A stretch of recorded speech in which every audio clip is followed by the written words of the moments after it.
हाँ बेटा, आज के लेक्चर में न्यूक्लियस फिजिक्स के अंतर्गत आज हम बीटा डीके को स्टडी करने जा रहे हैं। देखिए बीटा छेद क्या होता है, जैसे कोई रेडियो एक्टिव नाभिक है, ठीक है बेटा। इस रेडियो एक्टिव नाभिक से इलेक्ट्रॉन या पॉजिट्रॉन का उत्सर्जन होता है, ठीक है, स्वतः उत्सर्जन होता है। तो इस प्रक्रिया को हम बीटा छेद, डेफिनेशन आपके सामने है कि किसी रेडियो एक्टिव नाभिक से इलेक्ट्रॉन या पॉजिट्रॉन के स्वतः उत्सर्जित होने की प्रक्रिया है, उसी को अपन बीटा छेद यानी कि बीटा डीके कहते हैं, ठीक है बेटा। अब बात आती है सर ये इलेक्ट्रॉन या पॉजिट्रॉन के उत्सर्जन का कारण क्या है। कारण आप देख सकते हैं, जैसे कोई एक नाभिक है, नाभिक में दो एलिमेंट पाए जाते हैं बेटा, एक प्रोटॉन और दूसरा न्यूट्रॉन। यदि एनर्जी बेस पर ये दोनों आपस में बैलेंस नहीं है तो ऐसी स्थिति में क्या होगा बेटा, प्रोटॉन न्यूट्रॉन में कन्वर्ट हो जाएगा या न्यूट्रॉन प्रोटॉन में कन्वर्ट हो जाएगा। अब जब एक प्रोटॉन किसी एक न्यूट्रॉन में कन्वर्ट हो रहा हो तो उसे बीटा प्लस छेद कहा जाएगा, और जब एक न्यूट्रॉन एक प्रोटॉन में कन्वर्ट हो रहा हो तो उसे बीटा माइनस छेद कहा जाएगा। यानी कि रेडियोएक्टिव नाभिक से इलेक्ट्रॉन या पॉजिट्रॉन का जो स्वतः उत्सर्जन हो रहा है तो इन दोनों में से किसी एक का हो रहा है। इस आधार पर जो बीटा छेद है वो दो प्रकार का है, ठीक है बेटा। पहला है आपका बीटा माइनस छेद और दूसरा है अपन का बीटा प्लस। चलिए दोनों को स्टडी करते हैं। बीटा माइनस छेद में क्या लिखा हुआ है आप देख सकते हैं कि न्यूट्रॉन कन्वर्ट हो रहा है प्रोटॉन, तो न्यूट्रॉन अपन ने लिया, ठीक है, इसको अपन ने प्रोटॉन में कन्वर्ट कर दिया, ठीक है ना। उधर बीटा प्लस छेद में आप देखिए प्रोटॉन कन्वर्ट हो रहा है न्यूट्रॉन में, तो अपन ने एक प्रोटॉन लिया, इसको कन्वर्ट कर दिया एक न्यूट्रॉन, ठीक है। अब यहाँ पर इस अभिक्रिया के संतुलन की बात आती है तो आप देखिए कि यहाँ पर जेड कितना है बेटा 0, यहाँ पर जेड कितना है 1। इसका मतलब जेड में 1 की वृद्धि हो रही है। अब वृद्धि हो रही है, इसको हमें संतुलित करना है, ठीक है। यहाँ पर आप देखिए यहाँ जेड 1 है और यहाँ है 0, यानी कि जेड में 1 की कमी आ रही है, ठीक है। तो इन अभिक्रियाओं को जरा संतुलित करेंगे तो हमें पता चलेगा कि एक साइड इलेक्ट्रॉन है और अनदर साइड पॉजिट्रॉन। तो देखिए प्लस यहाँ पे 1 लिखा हुआ है, यदि हम यहाँ -1 ले लें तो बेटा +1 और -1 को ऐड किया तो यहाँ 0 आ जाएगा, तो -1e, ठीक है, 0। अब देखिए क्यों, क्योंकि ए में तो कोई परिवर्तन हुआ नहीं है, यानी कि 0 लिया।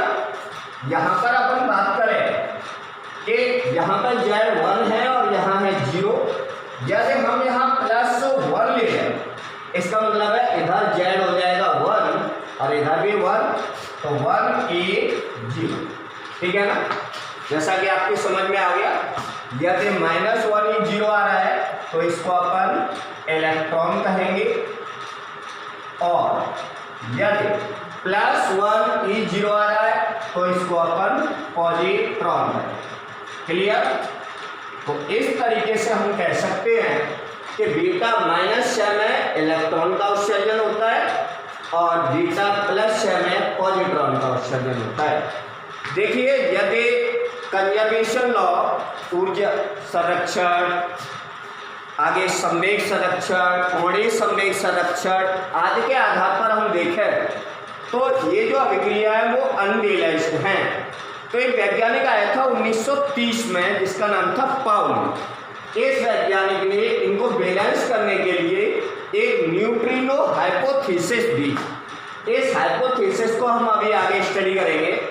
इस थीसिस के बेस पर पता चला कि इलेक्ट्रॉन का उत्सर्जन अकेले नहीं होता, जब भी इलेक्ट्रॉन उत्सर्जित होगा तो इलेक्ट्रॉन के साथ में उत्सर्जित होगा एंटी न्यूट्रिनो।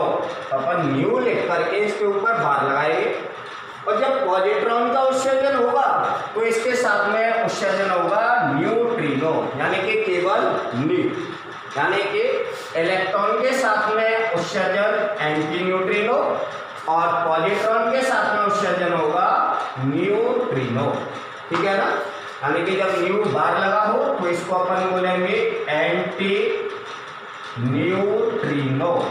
ठीक है बेटा, और जब पॉजिट्रॉन का उत्सर्जन होगा इसके साथ एक एनोदर कण बाहर निकलेगा जिसका नाम है न्यूट्रिनो, जिसके बारे में अभी हम न्यूट्रिनो परिकल्पना में स्टडी करेंगे। ठीक है बेटा, चलिए इसको समझते हैं कि यहाँ न्यूट्रॉन है वो प्रोटॉन में कन्वर्ट हुआ है और प्रोटॉन है वो न्यूट्रॉन में कन्वर्ट हुआ है। समझ में आ गया बेटा? चलिए ध्यान देते हैं, एक को एक पेत्र नाभिक ले लिया अपन ने ZX की। ठीक है बेटा, अब आप देखिए यहाँ पे Z कितना था 0, यहाँ पे कितना हो गया 1, इसका अर्थ है Z में 1 की वृद्धि हुई है, तो अपन ने लिख लिया Z+1 और पुत्री नाभिक ले लिया बाई। कैपिटल A पहले भी 1 था और बाद में भी 1 है, यानी कि कैपिटल A में कोई परिवर्तन नहीं, प्लस साथ में आपका क्या निकलेगा बेटा इलेक्ट्रॉन। ठीक है, अभिक्रिया का संतुलन देखें, Z+1 है और यहाँ -1 है, 1 से 1 कैंसिल हो जाएगा तो Z बचेगा, 0 + 1 यानी कि 1, आपकी अभिक्रिया संतुलित है। बहुत बढ़िया। अब बिल्कुल उसी क्रम में इधर आपने एक पेत्र नाभिक ले लिया ZXA। ठीक है, आगे ध्यान देना, यहाँ पर Z की वैल्यू कितनी थी 1, बाद में कितनी हो गई 0, इसका अर्थ है Z में 1 की कमी आपको नजर आ रही है, Z-1 और त्रिनाभिक लिया बाई। कैपिटल A पहले भी 1 था बाद में भी 1 है, यानी कि कैपिटल A में कोई परिवर्तन नहीं, प्लस पॉजिट्रॉन यहाँ निकलेगा +1 0।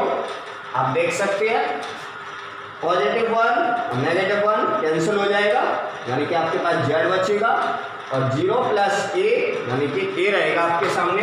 ठीक है, तो इस तरीके से हम सीखते हैं कि बीटा डिके 2 प्रकार का है, एक बीटा माइनस और एक बीटा प्लस। अब इनका डेफिनेशन कैसे लिख सकते हैं, तो देखिए बहुत ही सिंपल वे में एक डेफिनेशन मैं आपको बताऊंगा, दूसरे पे आप प्रयास करना। जब किसी रेडियो एक्टिव नाभिक में एक न्यूट्रॉन एक प्रोटॉन में रूपांतरित होता है तब एक इलेक्ट्रॉन और एक एंटी न्यूट्रिनो का स्वतः उत्सर्जन होता है। इस प्रक्रिया को बीटा माइनस कहते हैं। उधर परिभाषा क्या बनी, जब किसी रेडियो एक्टिव नाभिक में एक प्रोटॉन किसी एक न्यूट्रॉन में रूपांतरित होता है तब एक पॉजिट्रॉन और एक न्यूट्रिनो का स्वतः उत्सर्जन होता है। इस प्रक्रिया को बीटा प्लस कहते हैं। ठीक है बेटा, चलिए इसका एक एग्जाम्पल जरा सॉल्व करके आप बताएंगे। इधर मैंने एक एग्जाम्पल लिया 5B12। ठीक है बेटा, इससे हमें बीटा -6 करना है। क्लियर? तो बीटा -6 में देखिए क्या नजर आ रहा है, Z में 1 की वृद्धि होनी है तो 5 में 1 की वृद्धि कर दिया 6 किसका होता है बेटा कार्बन। ठीक है, कैपिटल A में कोई परिवर्तन नहीं करना, पहले 12 था बाद में भी 12 ही रहेगा। ठीक है, प्लस जब बीटा -6 होगा इस स्थिति में क्या क्या निकलेगा बेटा, एक इलेक्ट्रॉन और एक एंटी न्यूट्रिनो। इलेक्ट्रॉन ले लिया -1 0 और एंटी न्यूट्रिनो न्यू के ऊपर बार लगा दिया। सिंपल, यह हो गया आपका बीटा -6। ठीक है, आप अभिक्रिया के संतुलन को देखें, 6 यहाँ Z है, यहाँ Z -1 है, 6 में से 1 जाएगा तो 5 बचेगा। जब 12 + 0 करेंगे तो आपका 12 आएगा। ठीक, इधर अपन किसी एक एग्जाम्पल को सॉल्व करके देखें। जैसे अपन ने लिखा 12 Mg23 लिखा हुआ है। ठीक है बेटा, और अपन से कहा जा रहा है कि इससे बीटा +6 करिए। बहुत सिंपल है, बीटा +6 में आपको क्या दिखाई दिया, Z में 1 की कमी आनी चाहिए तो 12 1 की कमी कर दिया तो 11 नंबर किसका बेटा A में कोई परिवर्तन नहीं, यानी कि 23, पहले भी 23 था बाद में भी 23 रहा। साथ में क्या निकलेगा, एक पॉजिट्रॉन एक न्यूट्रिनो, यानी कि +1 E0 और न्यू। समझ में आ गया बेटा। चलिए अब यहाँ पर थोड़ा सा प्रयास करना, सर हो क्या रहा है। जैसे अपन मान लें ये 5B12 का बॉक्स है, ठीक है, ये 6C12 का बॉक्स है, क्लियर। चलिए इसमें प्रोटॉन कितने हैं बेटा, 5। प्रोटॉन कितने हैं, 5। तो 1 2 3 4 5, अपने प्रोटॉन 5 लेंगे, ठीक है। न्यूट्रॉन कितने हैं, 12 में से 5 कम होगा तो 7, तो 1 2 3 4 5 6 7 न्यूट्रॉन लेंगे, ठीक है। अब यहाँ बीटा कौन सा 6 है, -6। तो बेटा बीटा -6 में क्या होगा, एक न्यूट्रॉन है वो कन्वर्ट होगा प्रोटॉन में, यानी कि न्यूट्रॉन है वो प्रोटॉन में कन्वर्ट होगा, तो ये अंतिम ऑर्बिट का जो न्यूट्रॉन है वो प्रोटॉन में कन्वर्ट हो जाएगा, क्लियर। अच्छा, यानी कि न्यूट्रॉन पहले कितने थे, 7 में से एक न्यूट्रॉन कन्वर्ट होने में चला गया, यानी कि न्यूट्रॉन कितने रह गए बेटा, 6, क्लियर। अच्छा पहले प्रोटॉन कितने थे बेटा, 5 प्रोटॉन थे, एक न्यूट्रॉन है वो एक्स्ट्रा प्रोटॉन बना रहा है, यानी कि जो प्रोटॉनों की संख्या है वो भी 6 होगी। तो जब भी कोई न्यूट्रॉन प्रोटॉन में कन्वर्ट होगा, ऐसे स्थिति को हम कहेंगे बीटा -। हाँ तो बेटा और एग्जांपल लेते हैं। जैसे अपन ने लिखा 90 थोरियम 234, क्लियर। अब आपसे कहा जाए कि इससे आप एक बीटा +6 करेंगे, क्लियर है। तो बीटा +6 में क्या होगा, +6 में आपको दिखाई दे रहा है कि जब भी +6 होगा तो जेड में 1 की कमी आएगी, और यदि आपसे ये कह दिया जाए कि यहाँ से बीटा -6 करिए, तो बीटा -6 में क्या होगा बेटा, जेड में होगी 1 की वृद्धि। तो देखिए यहाँ पे बीटा -6 करके देख लेते हैं, तो 90 में 1 की वृद्धि होगी तो 91, ये किसका बेटा, PA, जानते होंगे आप लोग। अच्छा कैपिटल ए में तो कोई परिवर्तन आना नहीं है, यानी कि 234 का लिखना है 234, और जब भी बीटा -6 होगा, बीटा माइनस लिखे, इसमें निकलेगा इलेक्ट्रॉन और एंटी न्यूट्रिनो, तो इलेक्ट्रॉन के लिए -1 E0 लिखते हैं, एंटी न्यूट्रिनो न्यू बार लिखते हैं, ठीक है। अगला आपके सामने एक और एग्जांपल लेते हैं। अगर आपसे कह दिया जाए कि 11Na23 सोडियम है, ठीक है, और आपसे कह दिया सर इससे बीटा +6 करके दिखाइए, क्लियर है। तो बीटा +6 में आप देख सकते हैं जेड में 1 की कमी कर दीजिए, तो 11 के स्थान पर 1 कम हो जाएगा, तो 10 किसका होता है बेटा, Le, ठीक है ना। कैपिटल ए में कोई परिवर्तन नहीं लेना, तो पहले 23 था और बाद में भी 23 रहेगा, और बीटा +6 में क्या निकलता है, पॉजिट्रॉन और न्यूट्रिनो, तो पॉजिट्रॉन ले लिया आपने +1 E0, और न्यूट्रिनो के लिए आपने ले लिया न्यू, ठीक है बेटा। बीटा 6 जो अपन ने स्टडी किया, एक बीटा -6 और एक बीटा +6। बीटा -6 में क्या हो रहा था, जेड में 1 की वृद्धि हो रही थी, +6 में जेड में 1 की कमी हो रही थी, और दोनों घटनाओं में कैपिटल ए अपरिवर्तित था, ठीक है। एक कंडीशन में बीटा -6 में इलेक्ट्रॉन का उत्सर्जन, बीटा +6 में पॉजिट्रॉन का उत्सर्जन। अब इस बीटा डिके को हम वायोलेशन ऑफ कंजर्वेशन पर देखते हैं, यानी कि जो संरक्षण के नियम हैं इनको यहाँ अप्लाई करके देखें। तो सबसे पहले ए पॉइंट पर अपन लेते हैं एनर्जी कंजर्वेशन, एनर्जी कंजर्वेशन यानी कि ऊर्जा संरक्षण को अपन यहाँ लगा के देखें।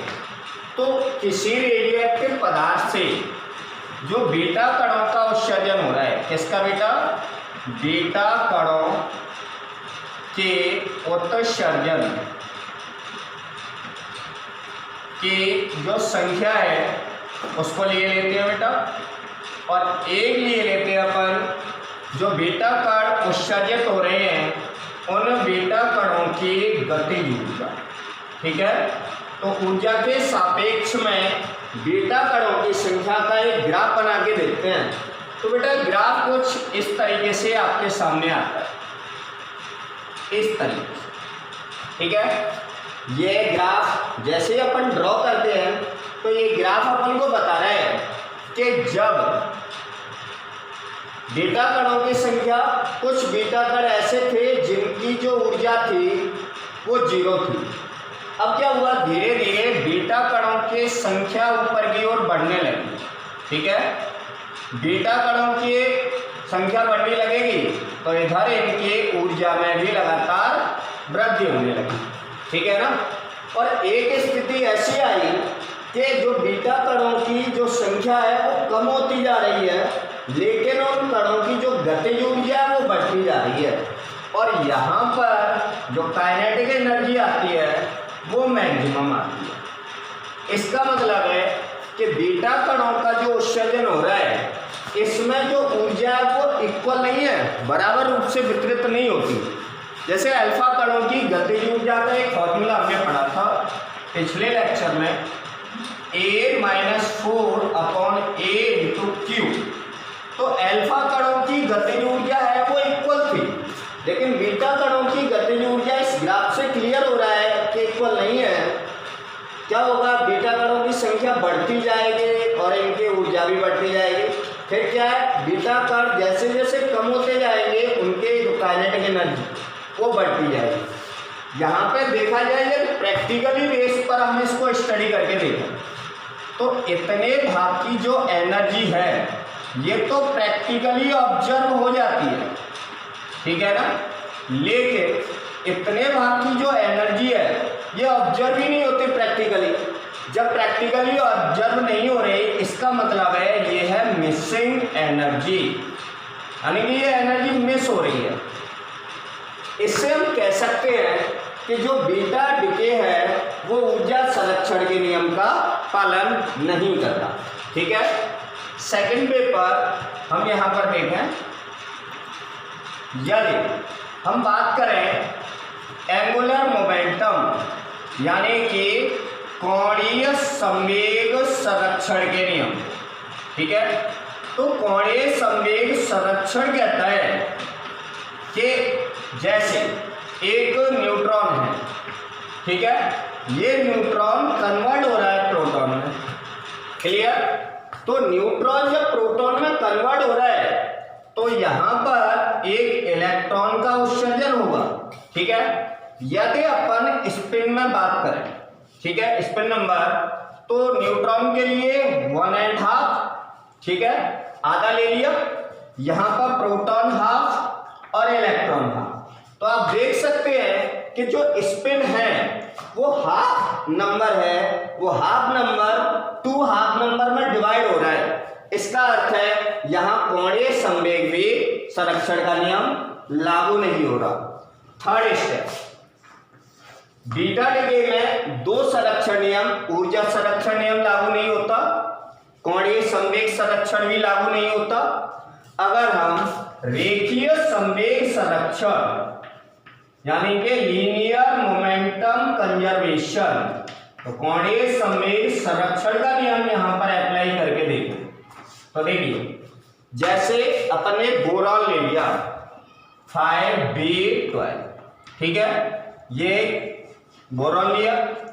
इस बोरॉन से अपन ने देखा कि क्या हुआ कि ये बोरॉन कन्वर्ट हो गया कार्बन 6C12, ठीक है ना, यानी कि 5 है वो 1 बढ़ गया, तो 5 में जब 1 की वृद्धि होगी जेड 6 हो गया, तो जेड में जब 1 की वृद्धि हो रही है यानी कि अपन का बीटा माइनस है, तो इस कंडीशन में इलेक्ट्रॉन निकलना चाहिए, तो यहां पर उत्सर्जन हुआ इलेक्ट्रॉन।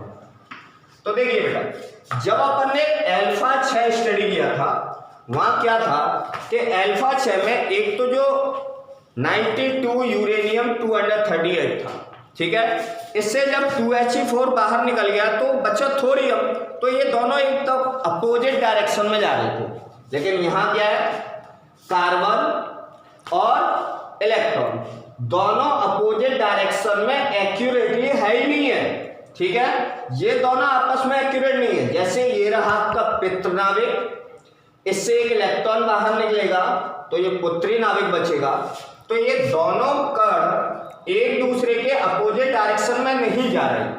अगर ये इसके ऐसे अपोजिट डायरेक्शन में जाता तो इन दोनों का संवेग बराबर होने से संवेग संरक्षण का नियम लागू हो जाता, लेकिन ये इक्वल डायरेक्शन में नहीं जा रहे, इसका मतलब है इनका संवेग भी आपस में बराबर नहीं है। तो हम साफ साफ कह सकते हैं कि बीटा क्षय के दौरान रेखीय संवेग संरक्षण का नियम भी लागू नहीं होता। हाँ तो बेटा अपन ने यहाँ देखा कि 3 कंजर्वेशन जो लॉ हैं वो तीनों कंजर्वेशन लॉ बीटा डिके पर फॉलो नहीं होते। अब क्या हुआ, सन 1930 से यदि हम पहले की बात करें तो सन 1930 से पहले ये तो पता था कि जो बीटा क्षय होता है, बीटा क्षय माइनस का क्षय और प्लस का क्षय, एक में इलेक्ट्रॉन निकलना एक में पॉजिट्रॉन निकलना, वो सब ठीक है, लेकिन संरक्षण के नियम लागू न होने के कारण इस बीटा क्षय को अपवाद माना जाता था। तब क्या हुआ, सन 1930 में एक साइंटिस्ट आया पाउली। इस पाउली नामक साइंटिस्ट ने बताया कि यदि यहां पर जो बीटा का जो क्षय हो रहा है, इस बीटा क्षय में इलेक्ट्रॉन के साथ में यदि कोई एक अन्य कण निकले और पॉजिट्रॉन के साथ में यदि कोई अन्य कण निकले, ठीक है ना, यदि यहां पर कोई अन्य कण यदि निकलता है तो ध्यान देना वही अन्य कण इसके मिसिंग ऊर्जा को अपने पास रखता है, ठीक है। यदि ये मिसिंग ऊर्जा है वो इस अन्य कण के पास हो तो यहां पर ये ऊर्जा संरक्षण नियम लागू हो सकता है, ठीक है ना।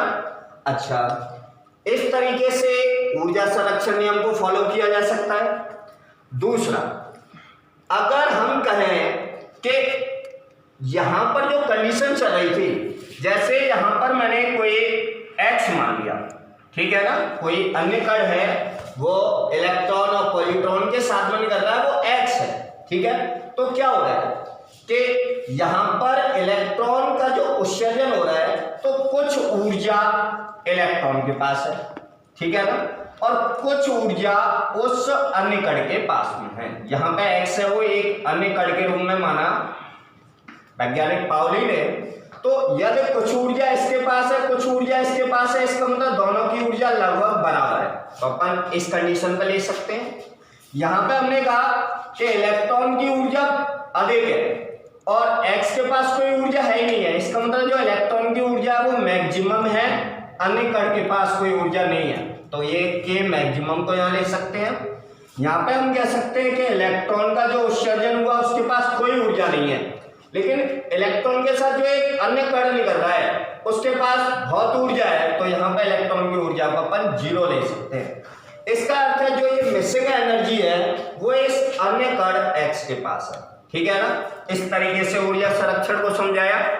सेकंड पॉइंट समझाया कि कोणीय संवेग संरक्षण में जो स्पिन का वितरण है वो इक्वल बेस में नहीं चला, यानी कि 1/2 है वो 2.5 में कन्वर्ट हो रहा है। यदि यहां भी वो अन्य कण x हो तो यहां भी इसका स्पिन हाफ होगा, तो दो स्पिन एक पॉजिटिव नेगेटिव कैंसिल होकर के स्पिन बराबर आ जाएगा, यानी कि ये कोणीय संवेग संरक्षण भी समझा जा सकता है।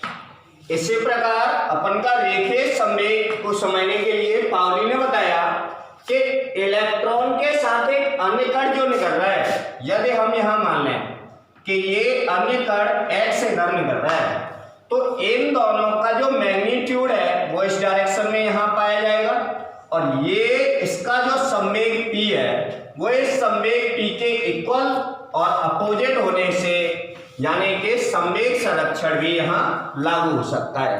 तब बाद में ये जो डिसाइड हुआ कि सर ये जो अन्य कण है यदि इलेक्ट्रॉन और पॉजिट्रॉन के साथ में अन्य कण जो x है उस अन्य कण x का नाम दिया गया बेटा न्यूट्रिनो। क्या बेटा? न्यूट्रिनो, ठीक है। अब न्यूट्रिनो दो थे, एक न्यूट्रिनो है न्यू और दूसरा है न्यूवा, जिसको हम कहते हैं एंटी न्यूट्रिनो। यानी कि ये न्यूट्रिनो है, ये तो निकलता है पॉजिट्रॉन के साथ, ठीक है ना, पॉजिटिव वे में, ये इलेक्ट्रॉन, जो इलेक्ट्रॉन है वो पॉजिट्रॉन का प्रतिकण है। क्या इलेक्ट्रॉन है, ये इलेक्ट्रॉन इस पॉजिट्रॉन का प्रतिकण है। प्रतिकण मतलब एंटी, इसलिए यहां पर एंटी लगा दिया तो इसको बोला एंटी न्यूट्रिनो। तो बाद में पता चला कि इलेक्ट्रॉन के साथ जो ये अन्य कण है वो है एंटी न्यूट्रिनो। यहां पर जो मिसिंग एनर्जी जा रही है वो एंटी न्यूट्रिनो के पास, यहां पर जो स्पिन वन हाफ आ रहा है वो भी एंटी न्यूट्रिनो के पास। इस तरीके से न्यूट्रिनो हाइपोथेसिस को हमने स्टडी किया कि ये जो दो कण आए बीटा -6 में इलेक्ट्रॉन के साथ में एंटी न्यूट्रिनो, पॉजिट्रॉन के साथ में न्यूट्रिनो। ठीक है बेटा, ठीक। हाँ तो बेटा ये जो बीटा डिके था उसमें अपन का पॉइंट ऑफ व्यू क्लियर हुआ न्यूट्रिनो हाइपोथेसिस से कि इलेक्ट्रॉन के साथ में जो कण उत्सर्जित होता है वो है एंटी न्यूट्रिनो और पॉजिट्रॉन के साथ जो कण उत्सर्जित होता है वो है न्यूट्रिनो। ठीक है, लेकिन एक बात और ध्यान रखना कि जब भी किसी रेडियोएक्टिव पदार्थ से अल्फा या बीटा का क्षय होता है तो ऊर्जा भी उत्सर्जित होती है। इस ऊर्जा को अपन क्यू वैल्यू कहते हैं। जैसे कि अपन ने अल्फा कण में भी देखा था, एक ऊर्जा उत्सर्जित हुई थी। ये क्यू मान जो ऊर्जा है इसको आज इस लेक्चर में हम स्टडी कर रहे हैं, Q value of beta minus decay. तो बीटा माइनस डीके के अंतर्गत जो क्यू मान ऊर्जा उत्सर्जित हो रही है, तो देखिए कैसे सॉल्व करेंगे कि जो क्यू ऊर्जा है वो कैसे निकालेंगे, एम अभिकारक माइनस एम उत्पाद इंटू सी स्क्वायर। आइंस्टीन का समीकरण लग गया energy equal to M C square. ठीक है ना, तो चलिए बीटा माइनस डीके में सॉल्व करते हैं। अभिकारक में आपके सामने लिखा है ZXA। ठीक है, तो मास ऑफ न्यूक्लियस, तो न्यूक्लियस मास लेना है यानी कि नाभिक का। नाभिक ZXA के लिए मास ऑफ न्यूक्लियस ZXA।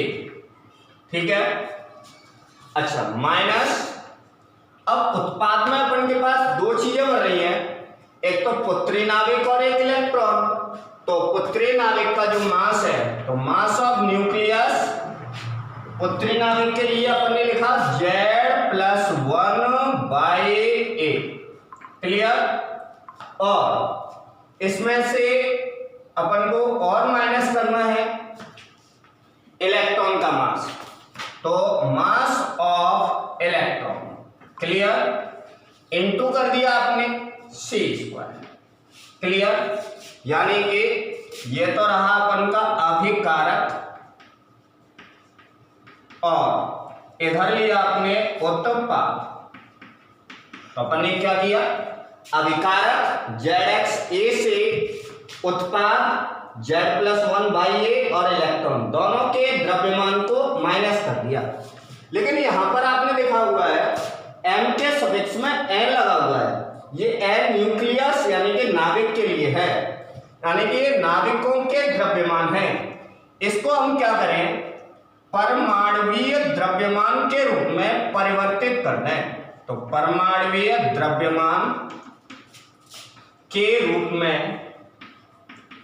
परिवर्तित करेंगे। तो परिवर्तित करने के लिए ध्यान देना, जैसे कोई नाभिक है, ठीक है, इस नाभिक के चारों ओर ऑर्बिट्स में चक्कर लगा रहे हैं इलेक्ट्रॉन, ये कंप्लीट एक परमाणु है। ठीक है ना, अब हमें क्या करना है, यदि हम परमाणु के समस्त द्रव्यमान में से इलेक्ट्रॉन का द्रव्यमान घटा दें तो अपन के पास इस न्यूक्लियस यानी कि नाभिक का द्रव्यमान आ जाएगा। चलिए कन्वर्ट करते हैं, यानी कि सबसे पहले पितृ नाभिक को अपन ने लिया, इसका संपूर्ण द्रव्यमान, जो द्रव्यमान लेना है वो परमाणु यानी कि एटॉमिक मास लेना है। तो एटॉमिक मास के लिए लिखा अपन ने m, स्मॉल m ले लिया, ZXA। इससे अपन यदि माइनस कर दें इलेक्ट्रॉनों का द्रव्यमान तो देखिए प्रोटॉन कितनी है Z, यानी कि इलेक्ट्रॉन भी इसके पास Z है, तो Z इलेक्ट्रॉनों का मास इसमें से माइनस कर दिया जाए। ठीक है, तो इस अभिकारक का के नाविक का जो द्रव्यमान है वो निकल के आ जाएगा। ठीक है, इसको अपन ने एक ब्रैकेट में क्लोज किया। ध्यान देना, ये तो हो गया परमाणु द्रव्यमान, परमाणु का द्रव्यमान। इसमें से अपन ने इलेक्ट्रॉन द्रव्यमान को माइनस कर दिया। ठीक है, तो जब इलेक्ट्रॉन द्रव्यमान को माइनस करेंगे तो न्यूक्लियस का जो द्रव्यमान है वो आ जाएगा। आगे बढ़ते हैं माइनस। अब अपन ने क्या किया, इस उत्पाद में जो उत्तरी नाभिक बना है इसका परमाणु द्रव्यमान लिखा है स्मॉल m, किसका, Z+1/A का। ठीक है, यदि इससे हम माइनस कर दें इलेक्ट्रॉनों का द्रव्यमान तो बेटा उत्तरी नाभिक में यहाँ इलेक्ट्रॉन कितने हैं, जितने प्रोटॉन है, प्रोटॉन है Z+1, तो इलेक्ट्रॉन भी हुए Z+1, तो Z+1 मास ऑफ इलेक्ट्रॉन को माइनस कर दो।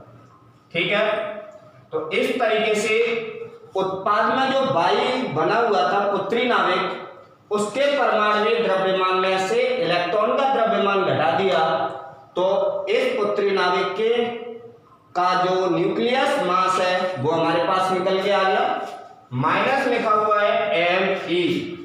इस सब को बड़े ब्रैकेट में लेकर के अपन ने मल्टीप्लाई कर दिया C²।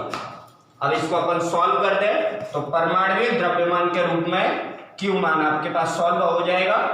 तो small m ZXA minus ZME minus m किसका, Z+1/A। ठीक है, यहां माइनस और माइनस हो जाएगा प्लस, यानी कि Z+1 mass of electron minus mass of electron into C²। आगे ध्यान देना, Q इक्वल टू, सबसे पहले अपन ने ये टर्म लिखा मास ZXA माइनस, अपन ने ये टर्म ले लिया मास Z+1/A। अब आगे सॉल्व करते हैं, यहां पे लिखा हुआ है माइनस का ZME। ठीक है, ZME को ले लिया, यहां से इस ब्रैकेट को खोले तो प्लस का ZME, Z का ME से मल्टीप्लाई किया और 1 का ME से मल्टीप्लाई किया तो 1ME minus ME into C²। आपको दिखाई दिया, माइनस का ME और प्लस का ME कैंसिल, ZME प्लस का और माइनस का कैंसिल हो जाएगा, तो जो Q मान है वो निकल के आएगा M ZXA minus M Z+1/A। Bracket close और बाहर लिखा हुआ है C²। तो हम कह सकते हैं कि जब भी अपन को Q value of beta minus decay में निकालना हो तो परमाणुीय द्रव्यमान किसका, अभिकारक का, अभिकारक, और परमाणुीय द्रव्यमान उत्पाद का, दोनों के जो परमाणुीय द्रव्यमान है उन दोनों का अंतर करना है, उससे C² मल्टीप्लाई कर देना है। इस तरीके से Q मान अपन का सॉल्व हो गया।